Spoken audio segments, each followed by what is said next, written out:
غادر الناخب الوطني وليد الركراكي منصبه على رأس المنتخب المغربي، موجها رسالة وداع إلى الجماهير المغربية بعد انتهاء تجربته التدريبية مع أسود الأطلس. ونشر يوم الخميس مقطع فيديو مؤثرا استعاد من خلاله أبرز اللحظات التي عاشها رفقة المنتخب خلال فترة إشرافه عليه. وشارك الركراكي الفيديو عبر حساباته على مواقع التواصل الاجتماعي، حيث تضمن مجموعة من اللقطات التي وثقت أهم محطات مسيرته مع المنتخب الوطني. وأرفق المقطع برسالة قصيرة قال فيها: ديما مغرب، الله، الوطن، الملك، شكرا. وكانت المباراة النهائية لكأس إفريقيا التي أقيمت في 18 من يناير الماضي آخر ظهور للركراكي كمدرب للمنتخب الوطني، إذ لم يتمكن خلالها من تحقيق اللقب القاري الثاني للمغرب بعد الهزيمة أمام منتخب السنغال بهدف دون رد. وفي سياق متصل، أفادت تقارير صحفية من بينها ما نشره موقع هيسبورت أن الجامعة الملكية المغربية لكرة القدم تستعد للإعلان رسميا عن تعيين محمد وهبي مدربا جديدا للمنتخب المغربي رفقة طاقمه التقني، وذلك خلال ندوة صحفية ستعقد بمركب محمد السادس لكرة القدم بالمعمورة.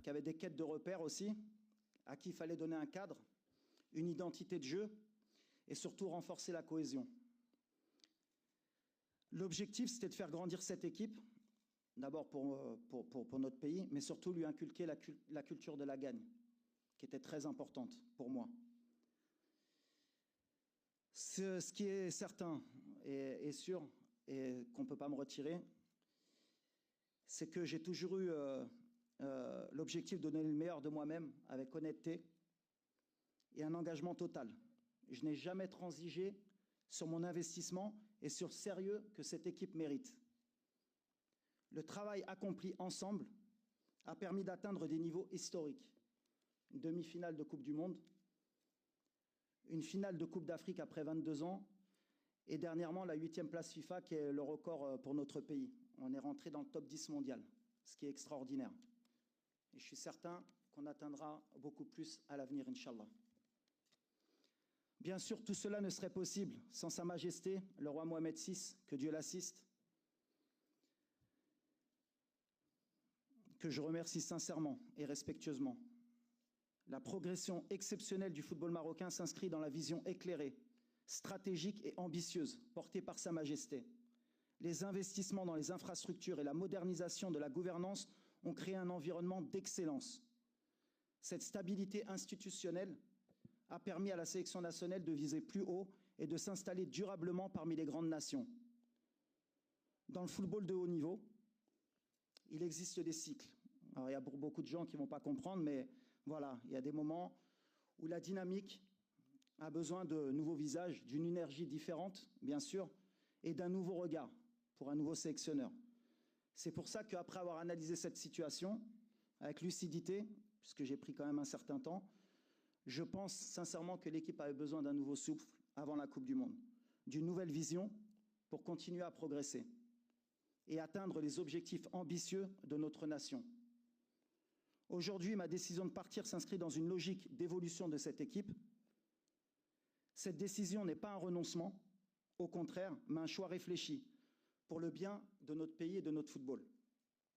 Aujourd'hui, je pars en laissant une équipe solide qui connaît sa valeur et n'a plus peur d'assumer ses ambitions. C'est une équipe décomplexée, qui n'a plus peur de se frotter au plus grand. Pour finir, je renouvelle encore mes remerciements sincères à Sa Majesté, que Dieu l'assiste pour sa confiance, sa bienveillance et son soutien. Je remercie également le président de la fédération, Fawzi Lekjer, de m'avoir donné la chance et d'avoir eu l'honneur d'entraîner cette équipe. Je remercie bien sûr mon staff technique pour son dévouement et ils ont été exemplaires pendant ces 3 années et demie. Alors quand j'englobe le staff bien sûr technique, il y a aussi le médical, il y a toutes les personnes qui travaillent au sein de l'équipe, que ce soit à la nutrition, dans la coordination des voyages, de tout le monde, des chargés de matériel. Et je n'oublie pas les membres fédéraux et les membres de la fédération, même l'administratif, parce que souvent on parle que des gens qui sont sur le terrain, mais il y a beaucoup de gens qui travaillent au sein de sa fédération en dehors et qui aident beaucoup pour le développement de notre football. Et bien sûr, et c'est le plus important, les joueurs. Sans eux, Déjà, je n'aurais pas eu la chance de faire ces performances. Ils ont défendu et porté ce maillot avec honneur, courage et dignité. J'ai été fier de leur engagement, et je suis fier de leur engagement, de leur discipline, et surtout de l'amour qu'ils ont pour ce pays, pour notre pays. Et j'englobe les gens qui sont nés au Maroc et les binationaux. On fait qu'un, à chaque fois je l'ai dit, et je serai intransigeant sur ça. Nous sommes tous Marocains, où qu'on est, on a ce sang marocain qui nous porte, et nos joueurs l'ont démontré pendant tout mon mandat. Ce que vous avez accompli, et ça c'est pour les joueurs, ça restera gravé à jamais. Et pour finir, bien sûr, les supporters, votre soutien, votre énergie ont été précieux. À chaque match, vous nous avez portés. Vous avez été notre 12e homme. Je laisse derrière moi des supporters ambitieux et exigeants, mais légitimes dans leurs attentes. Maintenant, chaque supporter marocain attend le meilleur de cette équipe, et c'est logique. Je quitte mes fonctions avec loyauté, avec gratitude et avec fierté d'avoir servi mon pays. Le Maroc ne doute plus. Le Maroc s'est installé au sommet africain et parmi les grandes nations mondiales. Aish el Malik ou Dima Maghreb.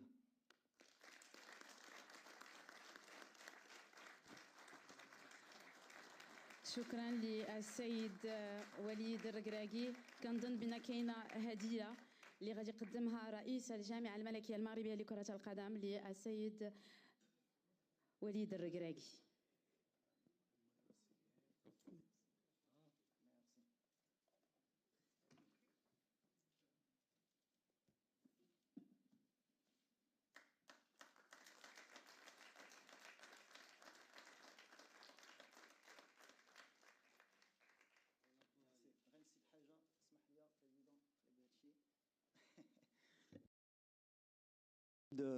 De souhaiter vraiment bonne chance à mon successeur, Inch'Allah.